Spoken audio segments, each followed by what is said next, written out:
Hi guys, so I'm going to read Strange Tales number 107. So this is a Human Torch Namor crossover story. So that will be going in those individual playlists, the Human Torch and Namor. But the epic battle which you demanded, the Human Torch versus the mighty Submariner, facing each other in a breathtaking saga of fire against water. This one is the big one. The Human Torch, face to face with Prince Namor, the mighty Submariner. The Master of Flame versus the Monarch of the Sea. Plot Stan Lee, script Larry Lieber, art Dick Ayers, lettering Art Simic. One day, when Johnny Storm comes home from school, "Hey, what are you guys doing here? Who's minding the store?" Wisecracks. All the time wisecracks. Ain't you ever serious, Squirt? We were working on our notes for next month's Fantastic Four adventure. Sue was nice enough to type them up for us. Gee, you might have at least checked with me. You never let me in on anything important. Oh no, let's not go into that again. Remember the trouble you caused us last month? Editor's note, see the threat of the Torrid Twosome in Strange Tales March in number 106. Don't worry. I'm not going to quit the combo. It's just that, what's the use? You guys just don't dig me. We'll talk about it some other time, Johnny. Yeah, see you around, hothead. Sure, to them. I'm just a kid. And they'll never treat me any differently unless I give them a reason to. I feel like doing something spectacular. Solve a big case for myself, catch a colorful villain, single-handed. And then, as Johnny passes his sister's room, Sue still has that photo of the Submariner. It's nutty the way she's carrying a torch for that creep. Say, wait a sec. The Submariner. That's the answer. We never really handed him a decisive defeat. If I could take him on alone and lick him myself, it would be a great victory. Then Reed and the others would have to consider me an equal, and include me in on all their conferences. And boy, what a great battle that would be. Fire against water, two of the world's basic elements. The more I think of it, the better it sounds. I'm gonna do it. I'm gonna fight the Submariner. Today's Friday. I've no more school till Monday. Plenty of time to find old Fishface and shellac him. But I won't tell Sue. She'd only worry like a mother hen. Flame on! Johnny's going out again. Probably to spend some more time at the garage, customizing his auto. Oh well, boys will be boys. Soaring out over the Atlantic, the torch heads for the general area that the Submariner is known to inhabit. But before he can reach it, uh-oh, my flame's dying out. I can't fly any longer. I've to land on that ship below. Sure wish I had some way of telling how long my flame would last. Like an auto gas gauge. Made it, just in time. Hey, we got us a stowaway. How long have you been hiding aboard, son? I'm not a stowaway. I'm the Human Torch. My flame just died out and I just landed here to wait till I can flame on again. So you're the torch, eh? Pleased to meet you. I'm Santa Claus. Ho ho ho ho. You don't believe me, huh? But I am the torch. Look at my costume. Anyone can wear fancy duds. I thought I'd heard every line from stowaways, but I gotta admit you came up with a new one. And so, Johnny is put to work, swabbing the deck. Man, if this don't beat all. Well, it's just till I regain my power to burn. Then I'll flame out of here before they even know what happened. Looks like we're in for some fog, Captain. Aye, sound the horn and keep a sharp watch. Too. This mist is as thick as pea soup. That it is. But we'll be fine so long as... Captain, we have a power failure. The The spotlight and the horn! They're all gone dead! Sailing through foggy waters, without lights or a horn. It's dangerous, Captain. Aye, we'll need all our luck now. Don't worry, I can flame on again now. I'll give you a light. Look, kid, this ain't time for no jokes. Who's joking? Flame on! Oh, he is the Human Torch. Well, I'll be. And we had him manicuring the deck. Forget it. Here, watch this. He's creating fireballs. I'll keep them all around the ship till we're out of the fog. We're all lit up like a Christmas tree. There's no danger of a collision now. And by morning, the vessel is again sailing in clear waters. You fellas don't need me anymore, so I'm off. So long, Torch. We'll not be forgetting what you've done for us. Continuing on course, the Torch soon reaches the area of the Submariner's domain. Now I'll just let old Pointyhead know that I'm here looking for a scrap. Namor, Human Torch challenges you. I'll keep the message low enough to heat the water. That ought to attract Namor's attention. Flying fish. Careful, guys. Don't skitter too close to the flame. You'll burn your fins. But one of the flying fish does get slightly singed, and later, as it swims past the sea, Monarch many fathoms below, sea monarch many fathoms below, it attracts his ever-watchful eyes. There's no way for a fish to have gotten burned down here. I'd better see what's happening on the surface. Rising from his domain, the Submariner soon sees the flaming gauntlet laid down by the Torch. Why, that insolent brat! If not for the way I feel about his sister, I'd make him rue the day he was born. But if I harm him, it will only grieve Sue. Go on home, sonny, before you get hurt.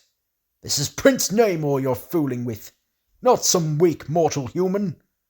And this is the Human Torch, not some crummy fish you can boss around. Ah!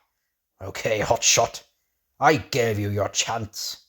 Now, sister or no sister, I'll beat you to a pulp. You forgot, sonny. I do a fair bit of flying myself. Mister, I don't forget a thing. With Namor in pursuit, the Torch streaks toward a nearby iceberg. I'm actually kind of going for Namor here, because, Human Torch isn't doing this for, any just reason. Yeah, I know Namor's tried to conquer the world before, but he's not doing anything right now. He's just, hanging out under the ocean. So, I don't know, I'm with Namor, actually, on this one. But here's where I make the hours I've spent on my practice course pay off. I've learned to maneuver so well that I can avoid a collision at the last split second. Well, old Fish Face can't turn in time. He's going to be wearing an ice overcoat for a long time. But Namor's other resources, for he possesses the powers of all the creatures living beneath the sea. Must act fast. I'll enlarge myself as a puffer does. Editor's note. Puffers, also known as swellfishes, or pufferfish, can inflate their bodies with air or water till they swell to 3 times their normal size. And the inflated form of the Submariner crashes into the iceberg, embedding itself deeply. I'm stuck fast in the ice, but now all I have to do is exhale, and I'll deflate back down to my normal size again. Then I'll be small enough to get out of this thing. Nuts! He got free. Well, I'm not finished with him yet. I won't quit till I've beaten him beyond any doubt. And now it's my turn. That flaming brat will soon learn that he's not the only one with tricks up his sleeve. This statue was used by my people ages ago, against their enemies from the surface lands. And this torn bit of asbestos will come in handy too. Now, Torch, You're about to learn what happens to humans who start something which they're not powerful enough to finish. As soon as Namor reaches the surface and exposes the ancient statue to the air and sunlight, it emits strange quivering rays. Now what do you expect to do with that hunk of junk? Just watch and see, matchhead. And, as the shimmering waves of light sweep over the Human Torch, they affect him hypnotically, sapping his will, making him susceptible to any suggestion. You and I, friends. You and I are friends, aren't we, Torch? You don't hate me. You like me, don't you? I like you. We're good friends. So if I come towards you, you won't fly away, will you? No, friend, I won't fly away. That's all I wanted to hear. His fist wrapped in asbestos to protect it from the flame, the mighty Submariner hits the helpless Torch with the force of a pile driver. Pow! And the flaming firebrand falls into the sea, unconscious. Tss. The monarch of the sea then commandeers a passing porpoise. Come here, old pal. I've got a job for you. I'll just tie Hotshot onto your back while he's still out. Then you can take him back to his own people. There! You'll be safe enough until you reach land. Head in that direction. He'll think twice before he ever challenges the Submariner again. But Namor underestimates the tenacity of youth, for minutes later, when Johnny regains consciousness, "He tied me onto a fish, so he thinks I'm beaten, does he? Just wait till I get loose. Gotta be careful to ignite just those parts of me which are touching the seaweed. I don't want to burn this porpoise. He's not to blame for this. There, I'm free. And now flame on!" Enraged into a flaming fury, the Human Torch blazes back for another encounter with his foe. "Okay, fish face, that was your round, but the next one is going to be mine." You should have quit while you could, Torch, because Prince Namor never gives his enemies a second chance. The Submariner, using another of his fish-like powers, surrounds himself with electricity in the manner of an electric eel, as he leaps to meet the oncoming Torch, and then... Two irresistible forces, colliding head-on with a shattering impact, can have only one result. Both combatants fall into the sea, stunned. But the same element that douses Torch's flame gives renewed vigor to the mighty Prince Namor, or Submariner. Although when Prince Namor attempts to seize his foe, "Yo!" Too bad you didn't know that even when I can't flame, I can still be plenty hot. And now, because I wasn't submerged long enough to saturate my body too much, and because I keep my body heat high by sheer willpower, I can again flame on! There's only one way for me to win this fight. That's to increase the intensity of my flame until it matches the heat of an exploding sun, a supernova. It's mighty risky, but I've got to try it. Before the Submariner's startled eyes, the Human Torch becomes an awesome inferno of hot flame. And then... "Okay, Namor, this is it. Nothing you can do can match the power of my supernova heat." And as the sea monarch dives, his enemy follows him, with a flame so hot that it evaporates the waters around it, forming an air pocket for the Torch to breathe in. "It takes everything I got to achieve this heat.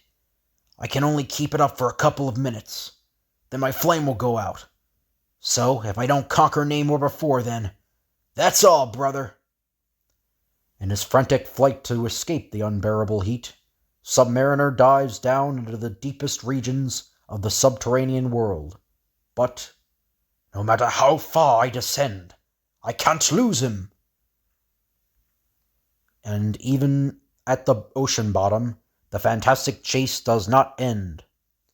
He's burning into the floor of the sea. What's he up to now?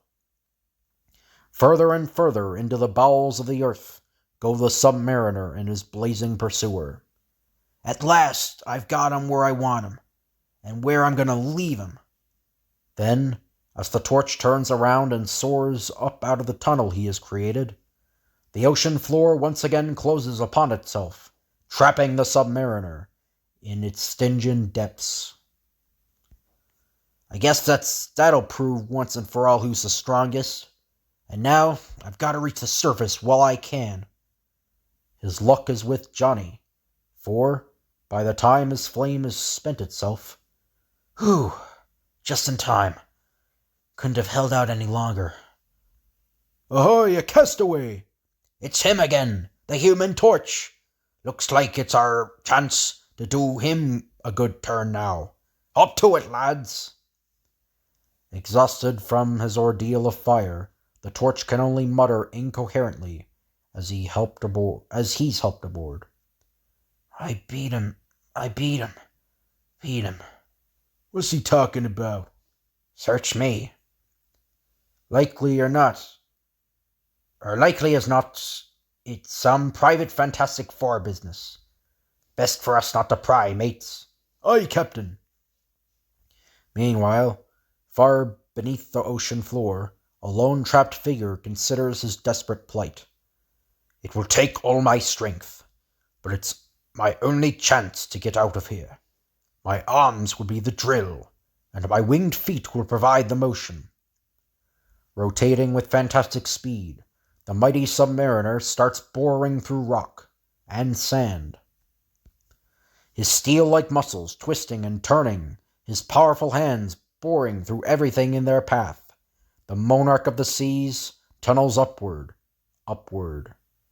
Tired, but can't stop. Must go on, must. Until at last, he reaches the life-sustaining ocean waters. I'm free, but I've expended all my energy. Yet, I must rise to the surface and finish the battle, for I'll never let the Torch, or any human, defeat me. Never! But ironically, when Namor reaches the surface and doesn't see his foe in sight, his usually razor-sharp instincts come to the wrong conclusion. He's gone. He must have flown back to the continent. Well, in a way, I'm relieved. I realize now that the Torch has more power than I gave him credit for. And he's still just a teenager. What a mighty foe he would be when he reaches full maturity. Perhaps someday I'll persuade him to join forces with me. An union of fire and water. Between the two of us, we could defeat the Fantastic Four and hold the entire world in our grasp. But that nightmarish possibility will be a tale for another day. When Johnny arrives home, he's still weak and weary from his ordeal. Man, right now, I couldn't care less how important I am to Reed and the others. I just want to hit the sack. And when Sue returns from an overnight visit with a girlfriend... Dozing in the middle of the day? I didn't know that monkeying around with hot rods could be so exhausting. Sister, you don't know the half of it. In the end. So I hope you guys enjoy this video. If you could like, comment, and subscribe, that'd be appreciated. Thank you all for watching, and I'll see you guys later.